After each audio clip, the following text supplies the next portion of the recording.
جايه، انك انت تبقى عايز اللاعب اللي هو جاي عايز يلعب في الزمالك، عايز يلبس فانيله نادي الزمالك، مش اللاعب اللي هو لما راح الاهلي المفاوضات فشلت فيقول لك يبقى البديل بتاعي نادي الزمالك.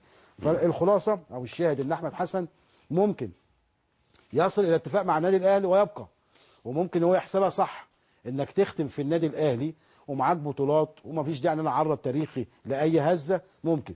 وفي نفس الوقت برضه اصرار احمد حسن ان يتعرض عليه منصب ان هو في الجهاز الفني الجديد بتاع المنتخب يجي. نعم.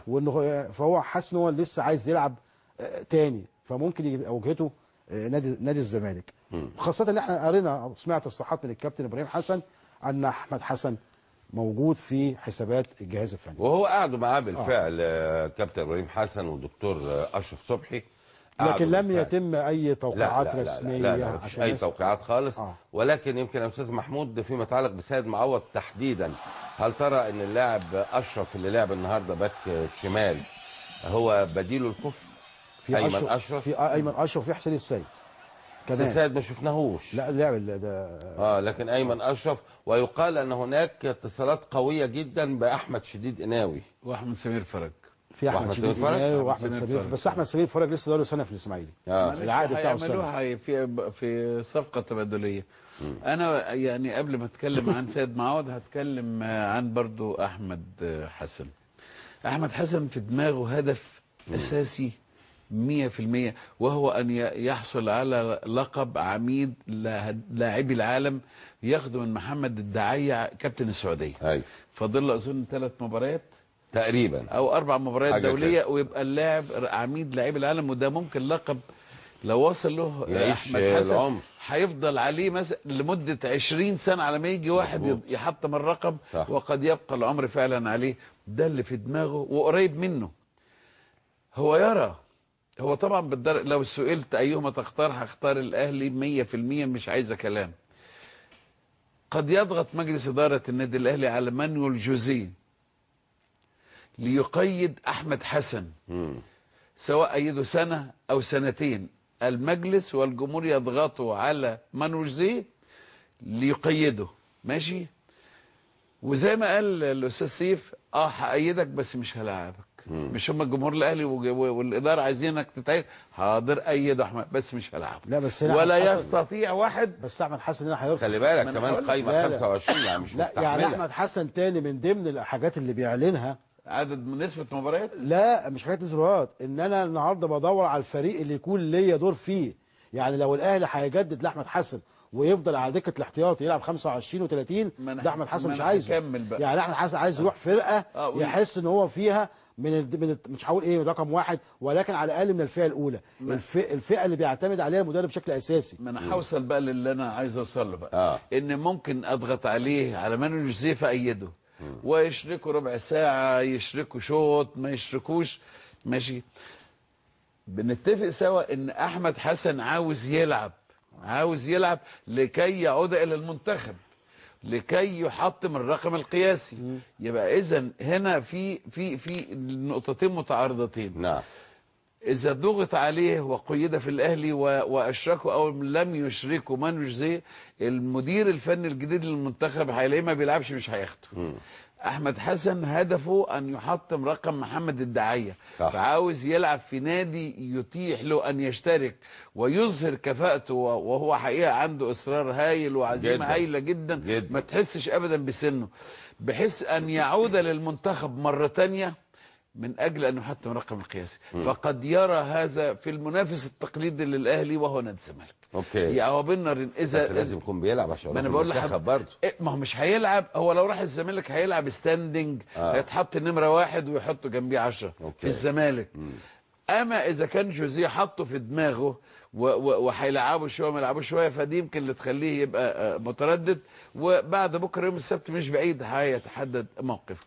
بالنسبه لسيد معوض، سيد معوض اولا لاعب يعني من الظهير الايسر الذين اثبتوا جداره وكفاءه حتى سواء مع منتخب مصر او مع النادي الاهلي، وهو له نصيب وافر في بطولات الاهلي، اكيد لا احد ينكر هذا. صحيح. وكان بيفرض نفسه في فريق الاهلي في ظل وجود الانجولي جيلبرت اللي كان جوزيه هو فلافيو جيلبرتو. دول الاثنين عنده اهم اثنين يمكن الاقتناع بهما، يمكن لان لغتهما البرتغاليه اللي هي لغته، ومع هذا كان هم اللي سيد اخذوه انجولا، وهم اللي ودوه انجولا. وبرغم هذا كان سيد معوض يفرض نفسه على جilberto، وكان يلعب اساسيه في فريق نادي الاهلي. يعني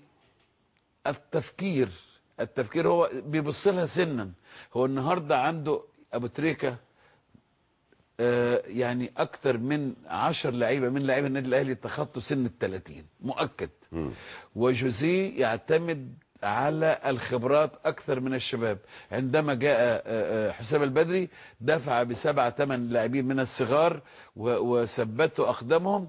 جاء جوزيه قال لك لا لا لا ماليش دعوه، هو لا ينظر لمستقبل النادي الاهلي 3 4 5 سنين، لا هو ينظر لجوزيه النهارده عايز اخد بطوله لاسمي، اعيد التوهج مره ثانيه الذي فقدته. بالزبط. من الذي يعيد الي هذا؟ اصحاب الخبره، اللعيبه اللي يقدروا يغيروا نتيجه مباراه. ابو تريكه، محمد بركات، وائل جمعه، هذه المجموعه، شريف، سيد معوض، هؤلاء هم الذين يستطيعوا، هم اللي صنعوا بطولات الاهلي الاخيره. صحيح صحيح. احمد حسن، فهؤلاء كثير منهم فوق سن ال30. فهو اذا راى ان يقدر يشيل منهم 1 أو 2 ممن يجد بدائل في مستواهم او اقل شويه ويعلوا مع باقي المباريات، فيقول لك طيب يعني اهو اتخلص منه، خصوصا ان قبل كده سيد معوض خد شنطته ومشي من النادي الاهلي بالظبط في مره سابقه. مظبوط، لما اتغير صح. نفس الحكايه عملها لما خرج من الاستاد بين الشوطين. وهو جوزيه عاوز يبقى دايما ايه، يعني ما حدش يعارضه ولا يبدي رايه. فاعتقد ان يعني سيد معوض انا شايف انه لاعب، ده ايه اليافطه دي مكتوب عليها مش شايف؟ لا لهبوط الانديه الشعبيه، ده جمهور النادي الاهلي. لا لهبوط الانديه الشعبيه. لا احنا يعني بيتكلموا على الظروف، بما ان الظروف والثوره استنى، لا لهبوط الانديه الشعبيه مين؟ اتحاد اسكندري وسموحه والمقاولين العرب. هو الهبوط شعبي او غير شعبي، ما حته شعبيه ومش شعبيه. ما هو في الماده 18 دي ان هو اللي ما يكونش للهيئه اكتر من فريق واحد. اما وان اكسر لوائح واكسر نظم واكسر قوانين بحكم العاطفه، لا الرياضه ما فيهاش عواطف. في طبعا هم بيتكلموا علشان الظروف الخاصه، يعني مش عايزين نخش في لا ما انا بقول لك دي قضيه انا متعاطف جدا، وكلنا يعني حزين على هبوط الاتحاد والمقاولين العرب وسموحه طبعا، لكن هذه لوائح واعراف يجب ان تحترم. طبعا. يعني اعمل دوري الظروف الطبيعيه، لكن قبل كده يعني اجي اعمل دوري ثاني، لا اعمل 22 نادي، لا ولا 22. لا ما انا بقول لك انا عايز اخش في القضيه دي بقى. لا ما انا قضيه طويله قوي. انت اللي قلت لي اللوحه، ما انت اللي سالت اللوحه دي مكتوب فيها ايه، فانا شايفك انت تدحلق فيها. والمونيتور الشاشه بعيده قوي يا اخوان، والله الشاشه اوعى تفتكر انها قدامنا، ده بعيده جدا. هو بسم الله ما شاء الله نظر. لا لبست النضاره، والله لبست النضاره. فانا سيد معوض يعني لاعب خساره فعلا صحيح. لكن انا شايف رؤيتي ان مش في حسبان مانويل جوزيه وهو صاحب القرن الاول هو احمد حسن. اخد كام رساله كده ونطلع على اللقاءات. ثمن شيكابالا يساوي عقد رعايه الزمالك، وسعر شيكابالا يساوي سعر فرقه بالدوري المصري. امتى نشوف شيكا في اوروبا ليصبح شيكا؟ ثمن يساوي سعر لاعب الدوري المصري كله. اين شيكا من الاعلام؟ زنجه دار وراكم لما الدوري طار، اهلاوي صميم. طيب سؤال الى من يهم الامر، في حاله فوز الزمالك حسام يقول انا وابراهيم، وفي التعادل والهزيمه مره يقول الحكام ومره الجماهير الفريق المنافس، ومفيش مره يقول انا اخطات. وعلى فكره جوزيه بعد الثوره تنازل عن نصف راتبه، ده عماد العشري نازل وربنا ما يسيبرش. اقسم بالله ده اتقال على لسان كابتن حسن حمدي في احد حلقات، ده كمان علي الشامي بيبلغك بكده. الكابتن حسن حمدي قالها في برنامج بالظبط مع الاستاذ ابراهيم حجازي في تنازل فعلا عن نص. ده على لسان الكابتن حسن حمدي، كان في حوار مع الاستاذ ابراهيم حجازي على لسان الكابتن حسن. لا يبقى خبر صادق بقى. جوزيه لما جه تنازل عن، لا يبقى خبر صحيح. لا لما جه ما تقوليش الثوره، لا ده جه، ده اجابه على سؤالك. ان الاهلي هيعيدوا الى التوهج، لا مش مساله الثوره، لا ده هو ده انا كنت بقول لك ان ده انا قبل ما اعرف الحكايه دي ان مفروض ان يدفع حتى فلوس النادي الاهلي ان عاده للتوهج من جديد بعد الطفى. في انجولا الطفى، في السعوديه الطفى، في العالم كله الطفى. صحيح. النادي الاهلي ده انت بس هو برضه يا استاذ محمود، هو برضه يعني لو ماشي كويس لو عملها، لو ساب لا 100 انا قصدي يورو. إيه، الاهلي يعني الاهلي قعد له الكلام ده، بس هو لو كفتاجي برضه ما مش هينجح. لا طبعا هو برضه يعني هو عنده هقول حاجه راجل يعني الفرق، الاهلي خد الدوري بفرق كام نقطه النهارده؟ 7 كده. حسام البدري اللي ابو 100 جنيه خد الدوري بفرق 10 نقاط. ومحمد سيف، ومحمد سيف لو درب الاهلي بجمهوره ده، بادارته دي، بامكانياته دي، بشركاته دي، هتاخد الدوري. انت فاهم ايه؟ طيب يا كابتن مدحت، سر النجاح اني اكتشف عيوبي واعمل على اصلاحها، وسر الفشل ابحث على حد اشيله عيوبي. يا ريت نعرف الحقيقه من سيف الحق ومعروف الضمير. حمدي ابو عايد، قريه العركي، فرشوط. هم اتفقوا معاك اكيد 100%. عايز الزمالك ياخد الدوري، وازاي حضرتك موافق على الرجوع الحضري بعد ما الجهاز الفني قال عليه انه شتم النادي ومشي بمشكله؟ ده الفرق بين الزمالك والاهلي يا معروف، مش نقول اتحاد الكوره وتحكيم. وجهه نظر. احلى كلام مفيد من الجراح الدكتور محمد سيف والاستاذ معروف، بس مش كاتب اسمه. طيب جميل، ناخد من هنا جدا. انا بحبك جدا يا شالب، عارف ليه؟ لانك كنت السبب في اني اصلي الفجر حاضر، يجعلها في ميزان حسناتك.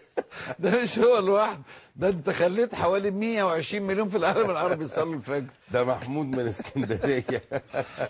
طب اهم حاجه دي حصلات الجمعه. الله ينور يا معروف، الله ينور يا معروف، كلامك مش على مزاج شلبي. سيد سلام فقوش شرقية. لا يا عم، لا شلبي ده، لا ده شلبي يعني. يا حبيبي. ده وانتو انا وهو، ما تخافش طبعا يعني. طبعا. الله يبارك لك في صحتك يا محمد يا سيف، وفي اولادك، عشان كلمه الحق عنوانك. واحد هنا واحد هنا، ده بيقول هنا وده بيقول هنا. ماشي، ناخد كده كمان. انتوا جاهزين يا محمد باللقاءات؟ جاهزين. طيب خلاص، اخد الجمله دي بس. كابتن مدحت، الحكايه بسيطه خالص خالص. الموضوع كله ان جوزيه هو الحل.